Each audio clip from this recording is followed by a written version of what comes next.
Bonjour à tous, Alexandre Roigny, ostéopathe. Je voulais clarifier un point. J'avais une formation de prévue dans une école FQM au mois d'octobre. Et puis hier, j'ai appris que la formation devait être annulée. Alors ce qu'on m'a dit, c'est que la FQM avait appelé l'école et avait dit que les étudiants qui prendraient mon cours ne verraient pas leurs heures créditées parce que je n'étais pas membre FQM. Alors il y a beaucoup de gens qui m'ont demandé est-ce que finalement tu vas donner cette formation ou pas. Donc j'ai dit non, elle est annulée. Et ils m'ont demandé mais explique-nous qu'est-ce que c'est que cette histoire avec la FQM. Donc j'utilise cette vidéo pour pouvoir expliquer rapidement. À savoir que j'ai été membre de la FQM et mon école, le Centre Orchidée, a été membre de la FQM pendant plusieurs années. Et après plusieurs années, j'ai décidé de quitter la FQM.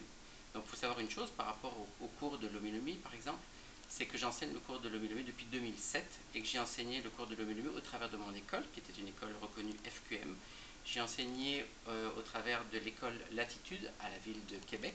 J'ai enseigné à l'école Massotech dans les Laurentides. J'ai enseigné dans différentes écoles, y compris avant à Kiné Concept. Donc j'ai quand même l'habitude d'enseigner dans la plupart de ces écoles et mes cours ont toujours été reconnus et j'ai toujours eu d'excellentes appréciations par rapport à ça. Ce qui a fait que j'ai décidé de quitter la FQM, c'est que la FQM joue dans un monde politique en parlant tout le temps de la reconnaissance imminente de la profession. Et puis je me suis permis de contacter l'Office des professions et de leur demander est-ce qu'effectivement il y a une reconnaissance imminente de la profession qui s'en vient ou pas. Et puis j'ai même obtenu une lettre de l'Office des professions qui disait que le dossier de la massothérapie n'était pas une priorité pour l'Office des professions du Québec et qu'il n'y avait pas du tout d'issue imminente pour le dossier de la massothérapie, contrairement à ce que dit la FQM. Et ça, j'ai obtenu la lettre il y a quelques années, je l'ai même mis sur mon site, et ça m'a valu les foudres de la FQM et des mises en demeure également. Ceci étant dit, j'ai quitté la FQM parce que l'histoire du moratoire, j'ai trouvé ça particulièrement injuste et immoral parce que on prétend être la seule école reconnue par la FQM. Nous sommes la seule école reconnue à la FQM à tel endroit, ben c'est sûr, on n'accepte plus aucune autre école. Donc même si une école veut rentrer à la FQM et qu'elle donne un dossier pour pouvoir rentrer à la FQM, elle ne sera pas acceptée, le dossier ne sera même pas étudié. Donc par rapport à ça, c'est comme une chasse gardée.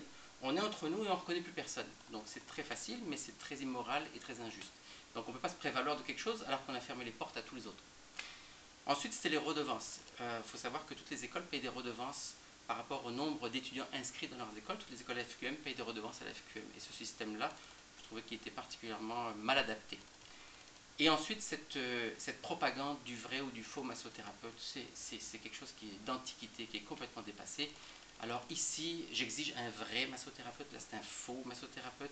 Donc moi, avant, j'étais avec la FQM, j'étais un vrai massothérapeute, mon école était une vraie école, mais aujourd'hui, je suis un faux massothérapeute, parce que je suis passé avec mon réseau plus, et mon école est une fausse école, c'est n'importe quoi. Donc c'est vraiment des choses qui sont complètement dépassées.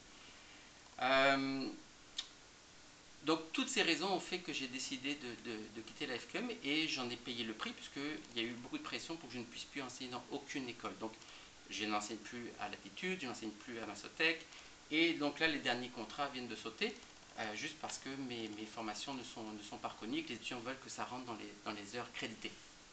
Alors moi j'ai une seule question à poser au-delà de toute cette guerre parce que c'est quelque chose que au fond qui m'intéresse pas, mais au-delà de ça, j'avais une question à poser à certaines écoles, ou même à la FQM. Je voudrais savoir si le Bill Helm qui vient enseigner à Latitude, est-ce que lui, il est membre de la FQM ou juste des gens comme Frank Butler et Tom Bizio qui viennent enseigner le Twina à Kiné Concept, est-ce qu'eux, ils sont membres FQM?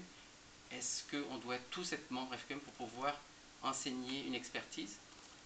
Enfin, personnellement, je ne pense pas. Donc, je voulais juste clarifier tous ces points-là auprès de tous les gens qui me suivent et tous les gens qui veulent en savoir un petit peu plus. Donc je vous invite à regarder tout ça et puis à poser vous-même vos propres questions et à faire vos devoirs par rapport à ça. Merci.